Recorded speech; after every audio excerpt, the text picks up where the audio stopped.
Hey, this is Sandy. And Randy. And we're here on AT Corner. Being an athletic trainer comes with ups and downs, and we're here to showcase it all. Join us as we share our world in sports medicine. Welcome back to another episode of AT Corner. Finally, it is National Athletic Training Month. Here we are. And celebrating big time. Yes, we have some exciting stuff this month, but we are kicking it off in a special way. We are talking to Medco Dave, and he's partnering with us to do a giveaway. Stay tuned. Listening to this episode is part of the giveaway entry. Yes. I'm not going to give it away. Where? Not giving away. And it is all thanks to Dave Chaffin from Medco. Do you want to introduce Dave? Yes. So Dave graduated from Cal State Fullerton in 1993 and became certified in 1994. Dave has had plenty of experience within athletic training. He's been a training camp intern for the San Diego Chargers, yes, back when they were the San Diego Chargers, the Los Angeles Rams assistant, the Anaheim Piranhas head AT, which is an arena football team, the Scottish Claymores NFL Europe head AT, Fullerton College co-head AT. He was also the Medco regional sales rep, Kramer Products, and national sales manager, and then back at Medco, sports medicine / regional sales manager, and that's where he's currently at now. And he will talk about how his previous world as an athletic trainer has transitioned him into this sales rep role, as a lot of sales reps are. Yeah, absolutely. And it is interesting to see his take on that kind of relationship that he has just having that previous experience. So the best part about this episode is it doesn't matter if you are new to this profession, if you're a student, or if you're seasoned and have made way more orders than we've been certified. Because we do have both the basics, how to start a bid, how to start a quote, what even are those things, and then we also move into things like how to maintain and stay loyal to your sales rep. What happens if something's too expensive? How do you interact with a sales rep, and what are some different ways to get purchasing done? I think that is the nice part is, it's a little bit easier to kind of talk about how do you start something, how do you develop, get something going. But talking about that maintaining part, I think is just as important. And that was really cool to get his take. So without further ado, let's talk to Dave. Let's do it. We're taking it back to the beginning. What made you become an athletic trainer? I took a ROP class when I was a sophomore in high school. My basketball coach was a student athletic trainer at Fullerton College. And told me I had to meet Bill Chambers. So I took an ROP class my sophomore year of high school and kind of knew right then and there after taking that class that that's kind of the path that I wanted to take. So kind of a roundabout way. It wasn't from an injury or anything else like a lot of athletic trainers. I was just introduced to that ROP class and kind of fell in love at that point. It's really cool that was offered for you. Yeah. And you can imagine how eventful it was with Bill teaching the class. Oh, I could only imagine. Yeah. Countless hours of entertainment. Oh, nonstop. Yeah, and really fun outfits too that he wears. Oh, I bet. Yeah. Oh, I bet. Yeah, I didn't think of that. You're right. I mean, back then it was a lot of big loud white belts and white shorts and and then on the side some cowboy boots. All right. So now that you've experienced athletic training, you're beyond your ROP class. We like to go into what is your athletic training spirit animal. And this is just helps us get to know you better. It's a modality, rehab tool, a tape, brace, any tool of the trade, especially since you know a lot of tools of the trade as a supplier. Yeah. That represents you as a clinician. I think it goes back really before all the tools and fun things. It's a roll of tape. I used to love to get creative with whether it's a turf toe or just certain injuries and what you could do with tape, right? I mean, and I worked at some places with unlimited resources, and I worked at some places that didn't have a lot. And it's amazing that you can do just as much with less than you can at some of these places where you have an unlimited budget. But honestly, it was just crickling and twisting and tearing and wrinkling and all that of the tape just to hold a bandage on or to support something. And that was kind of, I was never a huge modality guy, so I kind of like that the taping aspect of it. That's kind of what I miss, which is kind of strange, I'm sure, but kind of getting that perfect ankle tape job, I kind of miss that sometimes. Oh, you feel so good after that. Oh I yeah. know. Yeah, I'm not sure how perfect it would be today. I know I could do it, but it might take me a little practice to get back in the swing of things. I was gonna say, I think after one, it's like riding a bike. Yeah, You'll be like, exactly. I got it. Yeah, Picked it up. yeah. That's what I tell the students all the time too about like taping.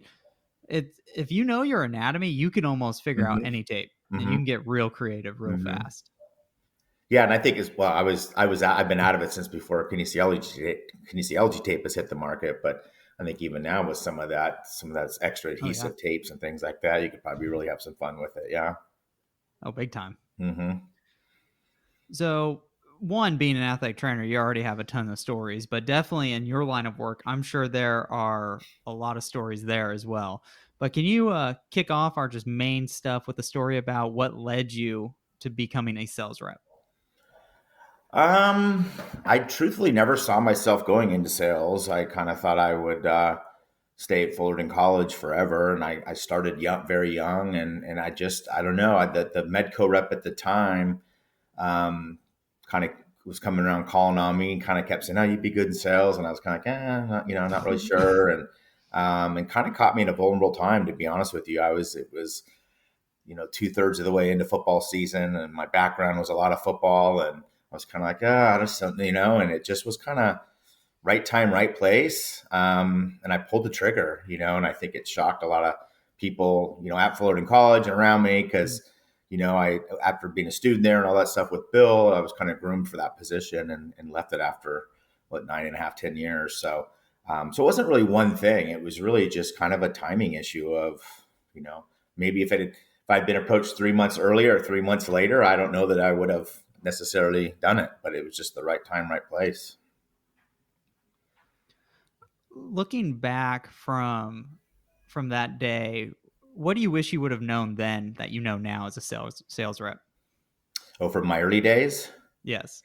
I think a lot of it's just kind of to pace yourself. You kind of have there's a lot thrown at you, a lot of directions. In athletic training, you're kind of limited to your cocoon, right, of your school and your people, or maybe just your sport. And in sales, you've got thousands and thousands of accounts, and when you're young at it and you're starting to make a little more money or whatever, it can kind of dominate you. So I think I always tell young. In fact, I was just co-writing with a rep here and kind of telling her the same thing, because it can kind of consume you. You kind of just have to step back. And I've gotten a little better now at taking a Sunday off and shutting it down during the week to do things and things like that. So I think it's just kind of working smarter, kind of like a lot of things in life. Right? Same in athletic training. You start out and you go a million miles a minute, and you kind of learn after 7 or 8, 9 years, like, okay, I can do things a little more efficiently or differently and keep your sanity. Oh, big time. So now with you have experience as a sales rep and as an athletic trainer, how would you recommend an athletic trainer to start a conversation with a sales rep? I think me being an athletic trainer in sales makes it a lot easier, right? Because I've worked at every level, with both men and women and different sports and on and on and on. So I kind of can relate to that, especially the young entry level athletic trainer as well as the seasoned ones. But I think it really just, I always just say it's a simple hello, right? And a lot of times the young entry level athlete may not realize that there's sales reps that can help them. They just send something in or something like that. So, I think it's important to ask your colleagues, ask around, and figure out and get to know the reps at different companies.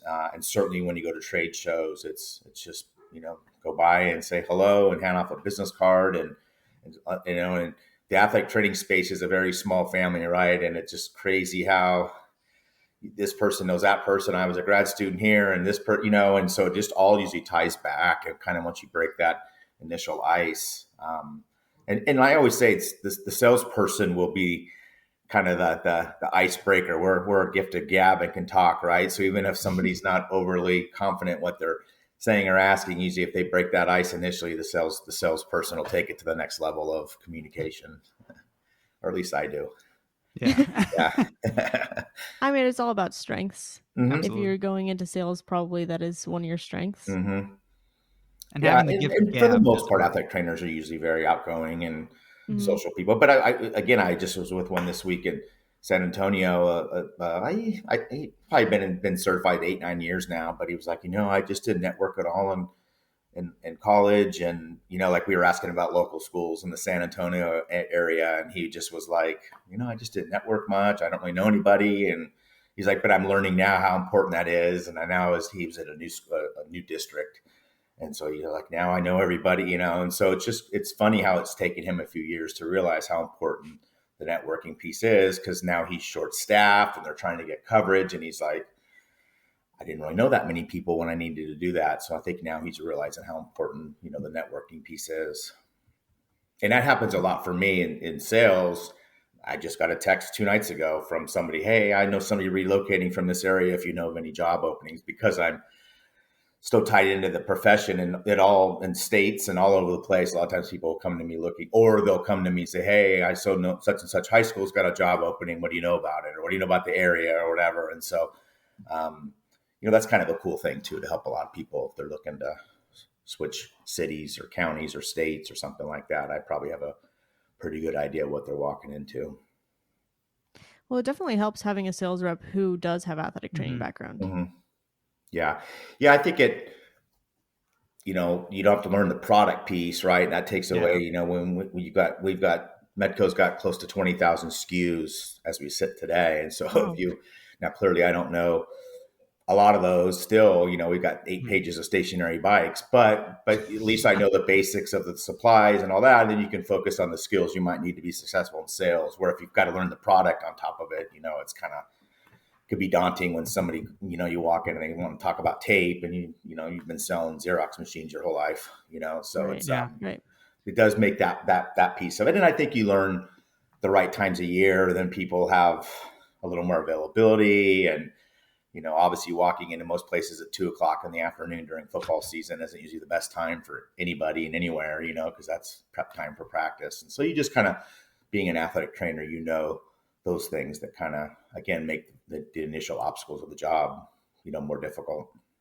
Absolutely. And that knowing that intricacies of the profession, it helps, the AT feel comfortable knowing that you can talk, speak, talk shop and, make them feel comfortable with asking certain questions.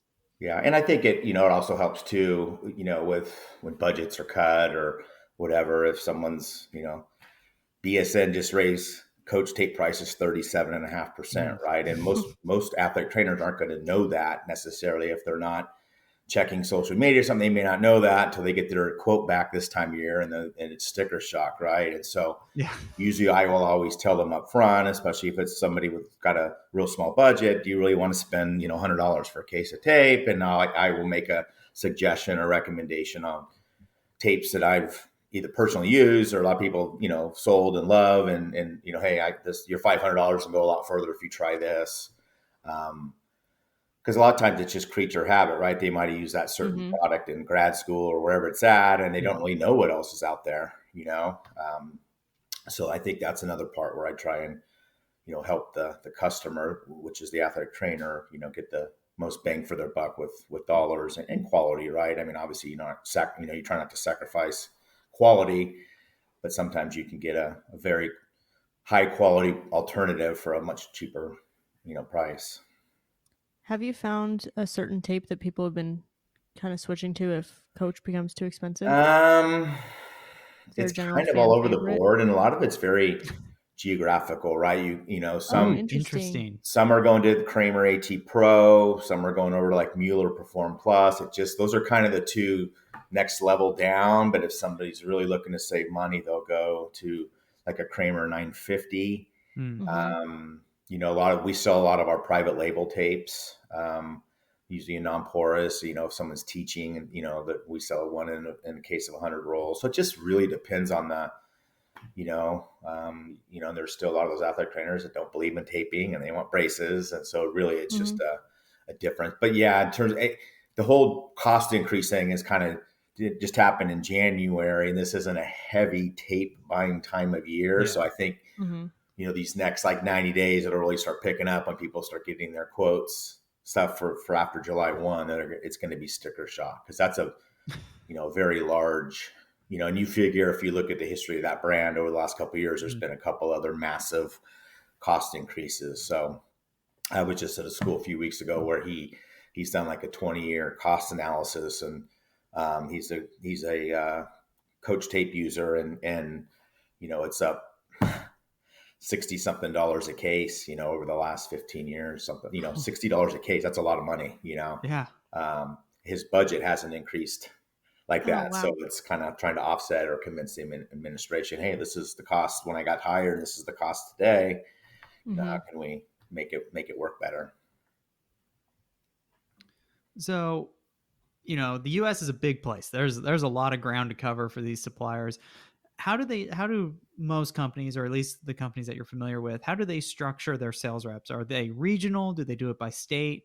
And if so, like, how do you find who's your sales rep? Yeah, it's a good question. It's a little different per company. At Medco, we've got most of our reps will have multiple states, and we kind of break it down: Northwest, Southwest, Northeast, Midwest, that kind of thing. So it kind of just depends on that. Obviously, California and Texas and Florida are your just from a sheer volume. So there's a little more put, on those states just because of the number of, high schools, right, in the state of California. I'm not familiar with any of the companies having multiple reps in any states other than there's a competitor in Texas who has quite a few reps on the ground. But most of them are structured about the same. We've got, say 10 to 15 reps nationally, Mm-hmm. which, may not be enough, but you've also got a lot of states with very low numbers Yeah. of athletic trainers or athletics and stuff. So you just kind of have to play that game on population. But that's kind of how it works out. We try and break it up, try and keep sales dollars somewhat the same. So you don't have one territory that's this and another territory that's way low. We try and look at those now. So a rep may have 10 states, like our Northwest rep may have 10 or 11 states, to kind of get that person on par with somebody that's got 3 or 4 states, depending on sales dollars. So Got it. Okay. Nice. So let's pretend I'm an athletic trainer. Well, we don't have to pretend that. Yeah, you are. You are one. I'm an athletic trainer. I found my sales rep and I'm ready to order. So how do I initiate that order process? yeah, usually, we just started at Medco. We just started this, well, kind of in the heart of COVID. So let's call it about a year and a half ago. We started an online quote request process where you can go to our website, set up an account, which really doesn't even require that your true school account or district account. It's really just, I can go in as I'm Sandra Harris. I'm going to request a quote from Medco. You put your items and your quantities and items in a cart. You hit the request a quote button, and that list comes right to me. And then we just pretty much copy paste, go ahead. The alternative to that is you flip through a catalog, you flip through a website, you've got to do a spreadsheet, you've got to copy paste item numbers. Then you may not think that we need the dash or the zero on it. That comes up as invalid. I've got to email you back, and so there could be a lot of back and forth just to get the quote completed.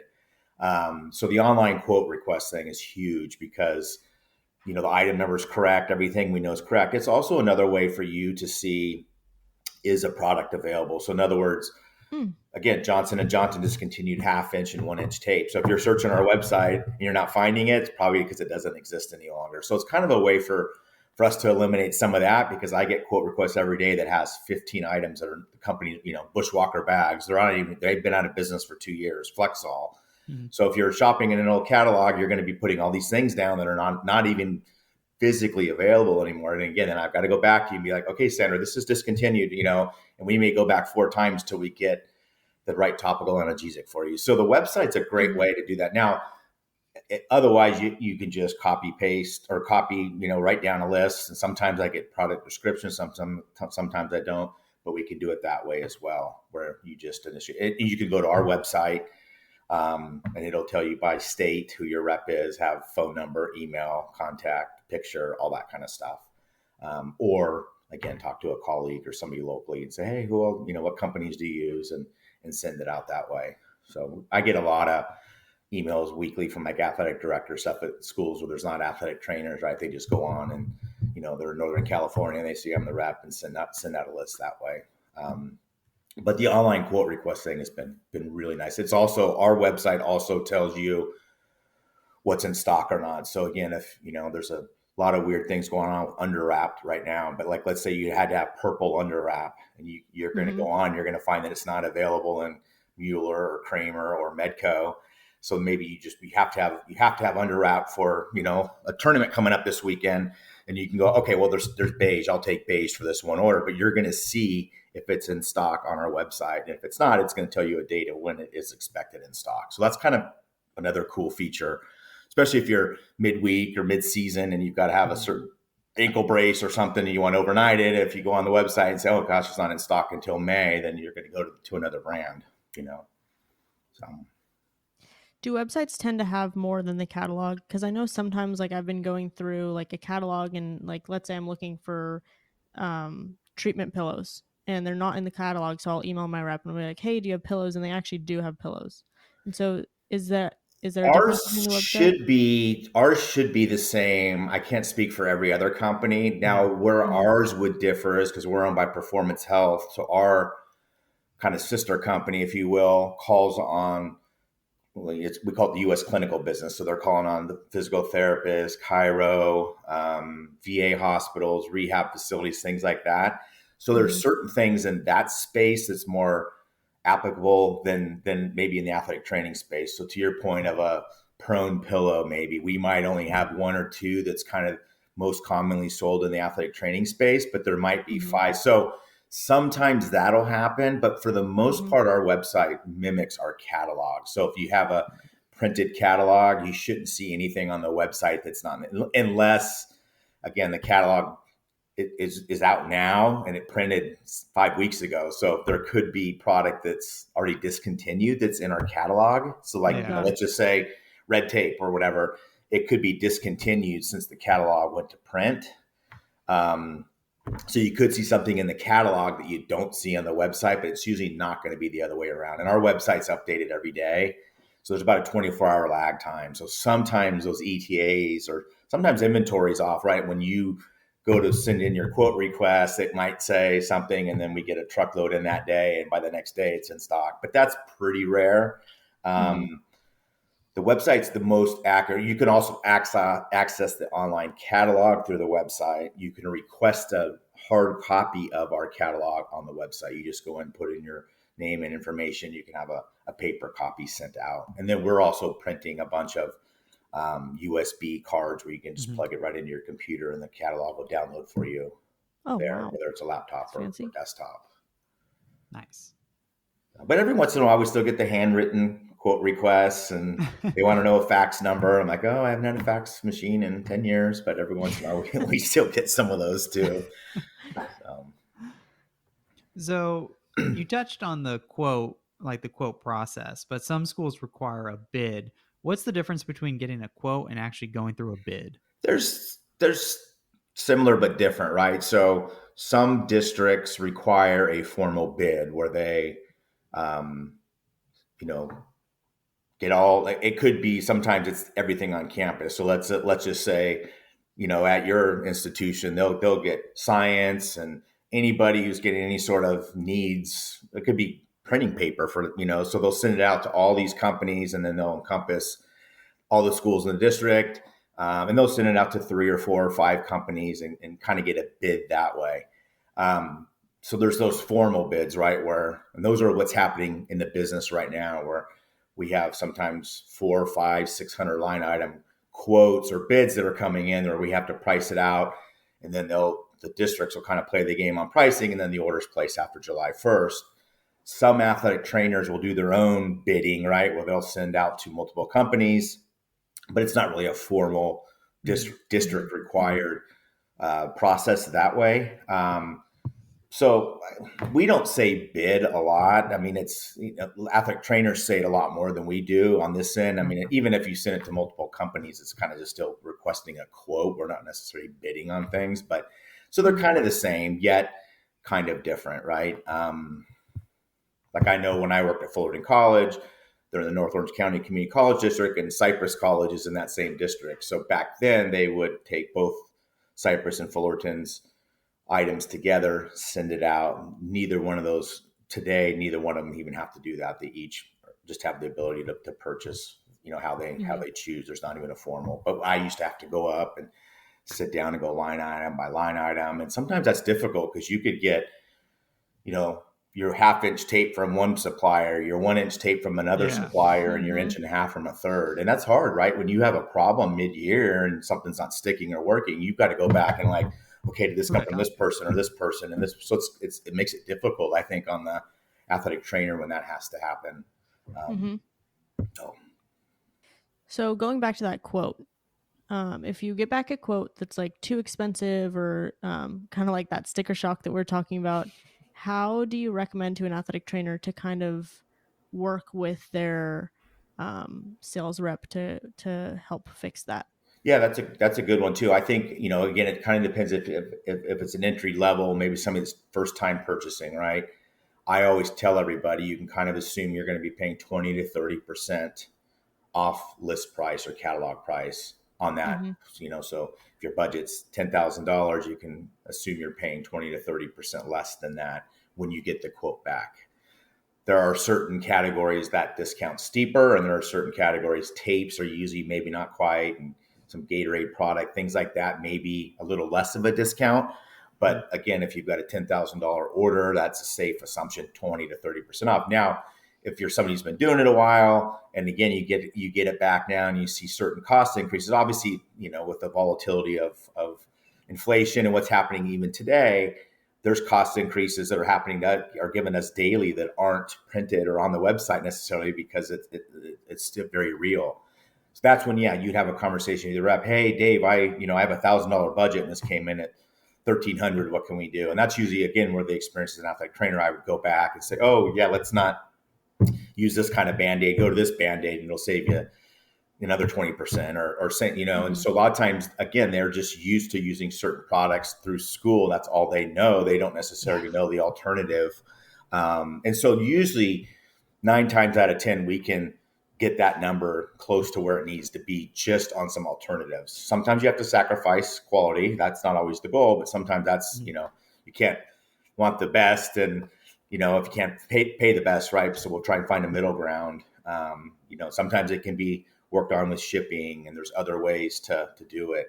But yeah, that's where having a relationship with the rep's valuable because you can, reach out to that person directly and help navigate, getting the budget set. It's really best a lot of times when you know that number up front, roughly, because again, there's a lot of back and forth, right? I do quotes all the time where, it's a $5,000 quote and they come back and say, oh, my budget's $1,000. Well, that's extreme, right? And then there's 15 emails of us going back and forth to get to that $1,000, where if you just told me that up front, I could have probably gotten you very close to that out of the gate. And again, it's hard, right? Because everybody's busy and depending on the time of year, you guys are extremely busy. And so it's just a matter of, trying to value everybody's time on that. And most are really good about it, but every once in a while I'll get that one that just has, and sometimes they don't know, right? They have no idea the cost of things. It could be right out of school and that's fair, and now I've been doing it long enough where I kind of know the ones that, aren't going to order close to what they're quoting and things like that. So we talked a lot about it's clear just having that relationship and communication with your sales rep. One place where that happens a lot is definitely the trade show or the expos or, at conferences. So from your perspective, how would you like to see an athletic trainer interact with a sales rep at an expo? Yeah, I think I think there's a couple pieces to that, right? I think, the athletic trainer spends good money to go to these or their institution for them, right? If they're lucky enough. And as a vendor, supplier, manufacturer, whatever it is, we spend a lot more than the attendees do to be there, right? Because we're having to pay for booth space and shipping product and giveaway product and hotel and flying and all those things, right? I mean, so I think it's extremely valuable for everybody to at least come by. And like we said, to start this is say hello, exchange a business card, even if you really aren't a customer of that particular company. I think it's just, respect to go by and say, hey, I'm so and so, and never bought from your company before. What can you do for me, or whatever, that kind of thing. I think it's just and again, because a lot of times there'll be something will happen in that conversation where the light goes off, right? Oh, you went to school here. Oh, I used to be a student with your preceptor or whatever. And then it becomes very personable at that time, right? It's not necessarily about the cost of a case of tape. And people like to buy from somebody that they trust and know, right? It's a lot easier to buy from a name and a face than to send into a website, right? So that's really, really important. And I think that, and you're there to learn, whether it's educationally or academically. And then obviously there's product things, or I could have the conversation about certain cost increases or product shortages and things like that, so that, as you're getting ready to turn in your supply list, you kind of know some of these things up front. So it's and most of the district shows are small enough where, you could get around to see just about everybody, multiple times, but at least get around at one point. If anything, to hand off a card, say hello, like you don't necessarily sit and have a conversation. But I also think, some of the companies that have been around a while deserve that respect, right? The Kramers and Muellers and the distributors have been doing this a long time. I think it's a fair, just, what they've done for the profession. Right now, there's a lot of small startup companies that, not that they wouldn't do for the profession, they just haven't at this stage. But I think it's just kind of a common respect to go around. I can say that in the last, I just said AZATA, Arizona Athletic Trainer Association, their state meeting end of January, and most all of the grad programs in that. Well, I guess they're all grad programs now, but the schools that attended the students were really good about coming up and introducing themselves. And obviously I'm usually seeing where they're from on their badges or their shirts, right? But it was really enlightening to see and have that conversation with them. Sometimes it's daunting when there's 18 of them walk up at you at lunch. You're like, whoa, but at least they're familiar they're familiar with the names of the companies that are in the business, right? Whether it's us or a bracing company or whatever, and they're seeing those things. So then when they get out on their own in the next year or 2, 3, whatever it is, then they have a basic idea, and maybe they've gotten a business card from me and remember, so that's been really cool. And I think that the other part that, is our things are usually there to be shared, but they're not there to be stolen, right? So if you want something, ask. We kind of went through a phase for a couple of years where it was just get the biggest bag you can and come and swipe it in and walk away. That's not usually a really good look, especially when you're wearing a institution shirt and we know where you went to school. So that seems to be getting a little bit better. But most of the time we have samples that are to be given out and used, right? We have tapes for you to try and things like that. And again, you have that conversation, we hand over the product, and excuse me, go back and do it. But again, you meet that, it's no different than networking within your world of athletic trainers. You network and get to know the vendors and the suppliers and the manufacturers, and those people will support you, right? I mean, I can't tell you how many customers I've had where budgets are tight, they're out of money at the end of the year, and I've built a relationship and send them 2 cases of tape to get them through spring football as kind of a favor. And that's kind of the relationships that you want to have where, when you're in a bind, I'll help you out. But I would expect the respect to stop by and say hello or give me the opportunity for your business, that kind of thing. And we work together. So, yeah. So speaking of some of the samples and giveaways, we are so thankful that you are doing a giveaway with us. And could you share a little bit about what we are giving away? So we are going to give away a Kramer Tough Tech Junior. It's like a 10 by 12-ish kit with dividers on the inside, but kind of has a rigid shell outside. So, if you have to stack it on some other things, everything and all your contents inside won't get smashed. So it's kind of like I said, it's a Tough Tech rigid kit. So it's still considered a soft side kit, no wheels. It's a shoulder bag, but it helps protect your items inside. And we are giving away 5 of these. There will be more details on our Instagram, but if you do want to enter, part of the entry is you have to DM us with a fun fact. Ray, do you want to share that fun fact? Yes. So Dave was talking about how long some of these companies have been around and just how much of an impact. And Dave, how long has Medco been around? Medco has been around over 60 years now. I think we had our 60-year anniversary. COVID's kind of messed everything up, so I'm a little off on my dates, but it's definitely That's more than 60 years. Yes. that's how everyone feels about COVID. I know. It's Everyone's crazy. calendar's off. Yeah. Yeah. So we still are the most comprehensive. We ship out of one distribution center in Indianapolis, and we're well stocked. A lot of our competitors might have multiple ship from locations, but maybe not as deep of a inventory. So we're kind of dead center of the country, go all over the place. But yeah, I've been around more than 60 years now. Wow. That is awesome. And I have not worked there that long. I'm at 17. That is awesome. So again, those details will be on our Instagram, and it will be open for the month of National Athletic Training Month Appreciation. Yes. That was a lot of words. So go ahead and DM us how many years Medco has been around. I did have a question following up on your being at trade shows. Do you have any favorite questions that people have asked? Ooh, that's a good one. No, I just really love when I can share some of my kind of like we've done here today, just my background, right? And then again, I think when I am able to say that I'm an athletic trainer and some of the places I've worked and done and experiences, it kind of takes away the business part of that interaction. So I love when they see a athletic trainer on my business card or something like that. I love that, and I love talking to the young, like entry level athletic trainers, or the ones trying to figure out what they're going to do, or if they're going to go into this profession or something else. But that's just it. Like, just that conversation is really what you're at a show for. Like, yeah, we're there to talk product or what's on the table, but really it's just to build that relationship so that they feel confident in giving me their business, and vice versa. And that doesn't happen if you don't stop and say hello, right? And break that ice. And again, usually you break the ice, the salesperson's going to run with it. So you can be the shyest person in the group, but let us do the talking if you just show up. I love going to quiz bowls, and at the Rocky Mountain District 7 area, we're a sponsor of the quiz bowl, and that's always really fun too. And I kind of realize what I don't know when I sit on the quiz bowl now. I'm like, oh my gosh, all this intellectual things that I've forgotten.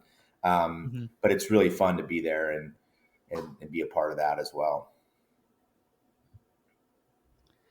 So we've already kind of touched on it, but if you could just put a bow on that, what do you wish ATs knew ahead of time before they work with a sales rep?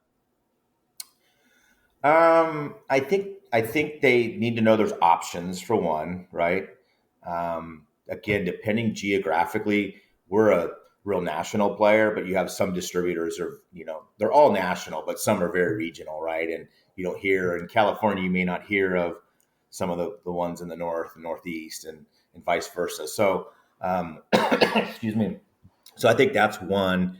And two is just really relationships and loyalty. I think that you build that relationship with the sales rep, and then they work with you to satisfy your budget needs, your whatever the situation is, and it's loyalty goes a long way. It's kind of like I alluded to earlier, is if you're in a bind and you need something, and of course, I'm going to step up and help you out regardless of what that scenario is. If you have the funds or you don't or whatever, I'll help you, kind of scratch my back, I'll scratch yours. And sometimes it shouldn't always just be about price, right? I mean, It's like anything in life, right? If you shop a TV around enough, you're going to get it exactly the price that you want it at.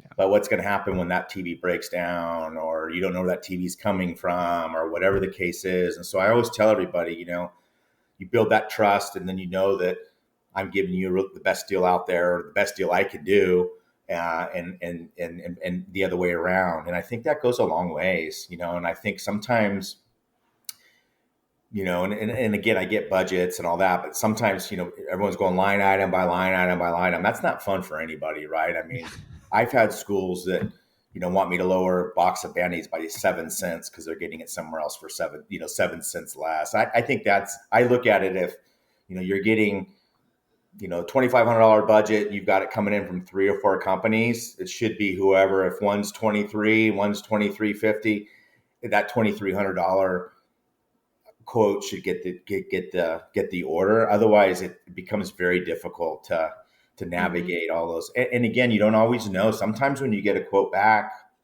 you guys might spec, I want Advil, right? And we all know that ibuprofen is Advil, but it's not, it's different. Well, on a quote, ibuprofen is going to be much cheaper than Advil. So Medco might spec Advil because that's what you wanted. A competitor might say ibuprofen, so it's $5 a bottle cheaper. Yeah. Well, it's cheaper, but it's not really what you asked for. So sometimes you always got to go back and look at that quote and make sure you're, same with Elasticon, right? There's 3 inches packaged in 3 different ways. And sometimes, we'll quote what you want. A competitor will quote you 4 rolls. Well, of course, the 4 rolls is going to be a lot cheaper than the 16 rolls, which is what you wanted.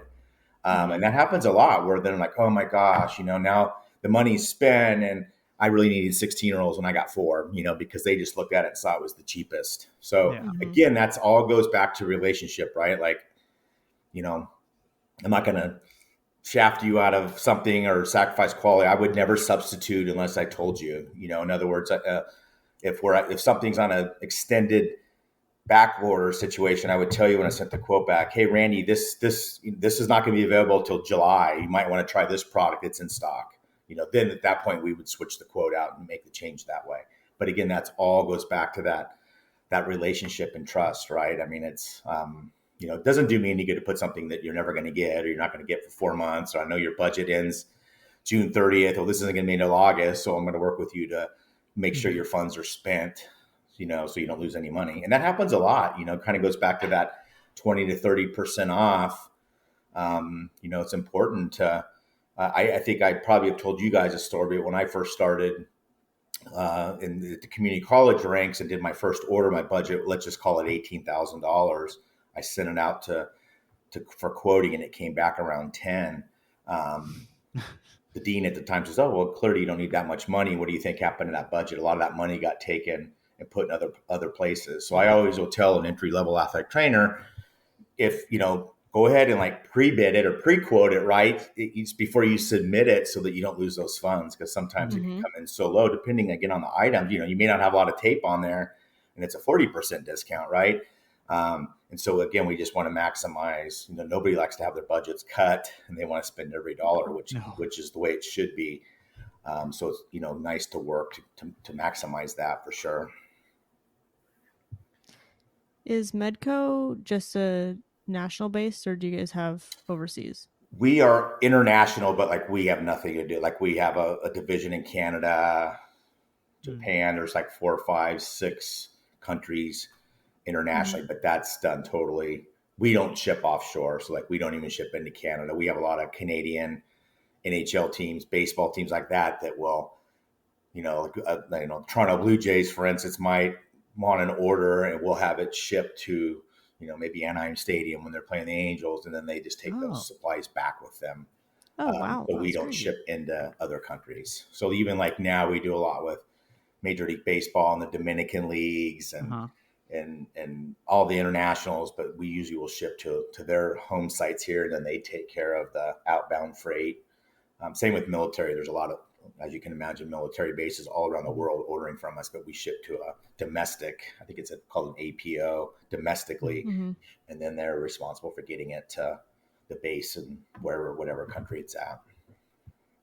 Oh, wow. And there's a lot of weird regulations too, right? Like you can't ship certain things over the border anyways.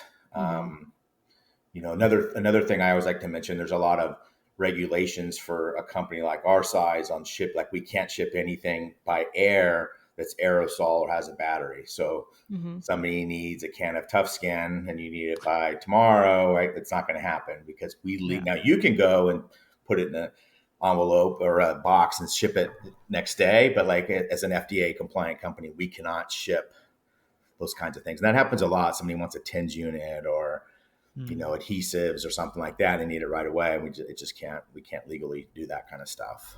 Mm-hmm. And again, that goes back again to the relationship and the rep. Because if you're just sending it in, somebody in customer service enters an order, there's no communication back. You're expecting your order the next day or 2 days later, and no one told you that that item can't ship by air. Whereas if you guys sent me the quote, I would say, hey, just so you know, this can't ship. It's going to take 6 days to get to you, whatever the case is. So there's a lot of those little nuances that are nice. That most, like, I had no idea until I got into sales that you couldn't put a can of aerosol and ship it like that.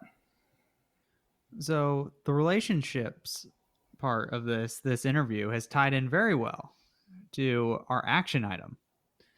So what advice would you give someone to ensure that they have a positive and lasting relationship with their sales rep?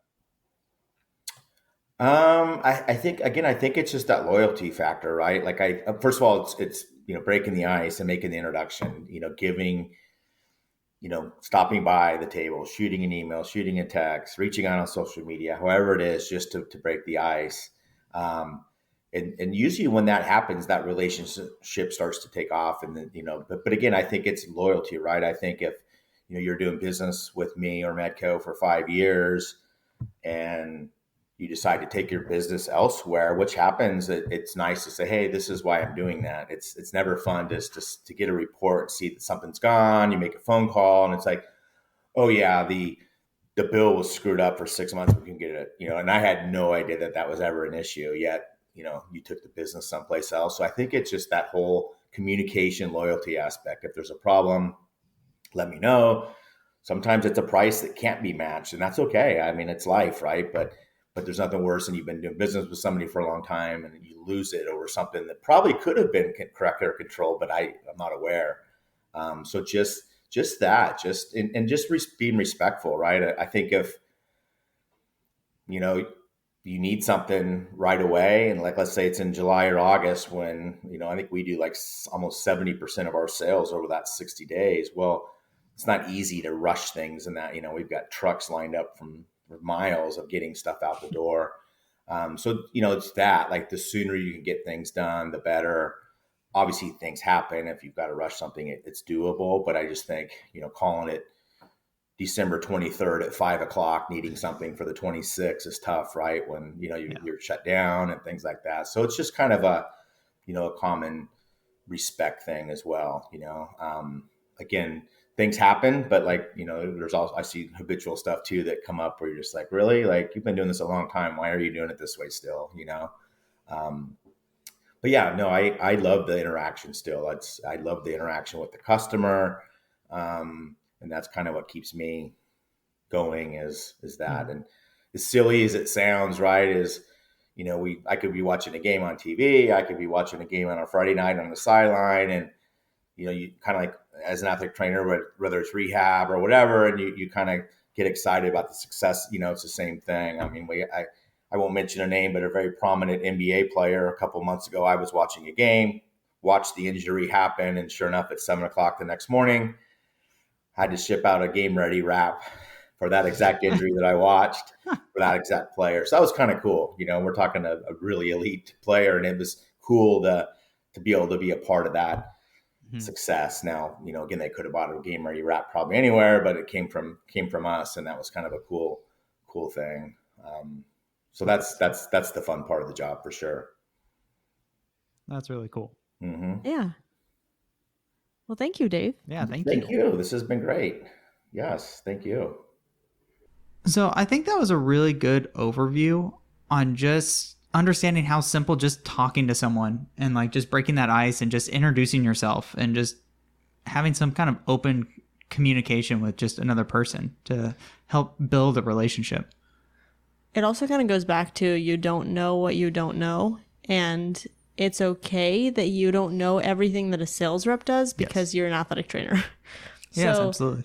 If you don't know how to get something under your budget, just ask. If you don't know if there's something that you're looking for and you can't find it in the catalog, just ask. Like, that's what the sales reps are there for. That's why it's not just a website.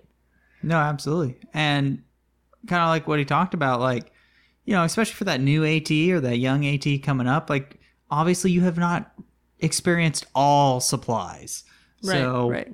it's always nice to have someone to be able to pick their brain about like, yeah, like this brand of tape's now costing me a kidney.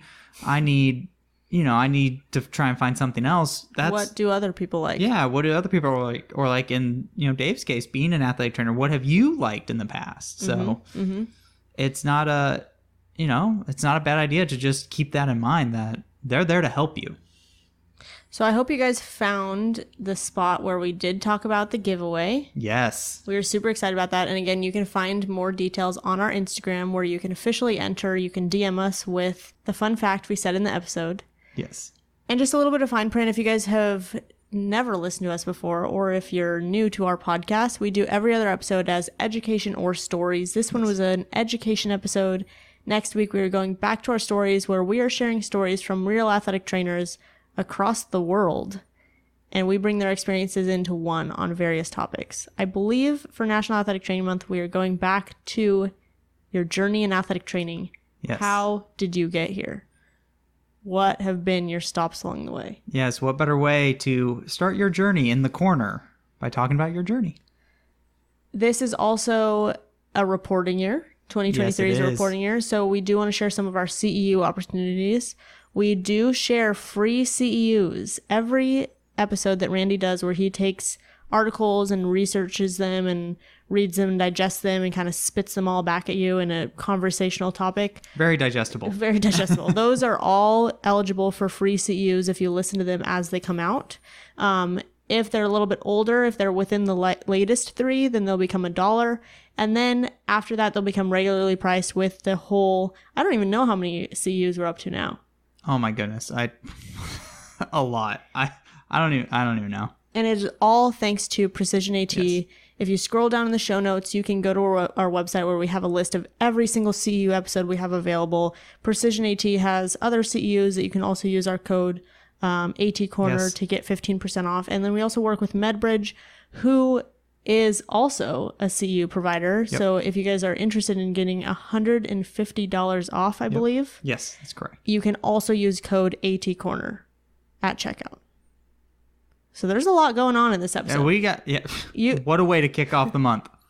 You can get free CEUs, not from this episode, but from other episodes. Mm-hmm. We have a lot of discounted CEUs. Again, it's a reporting year. We have CEU subscriptions. We have a giveaway. Make sure you check out our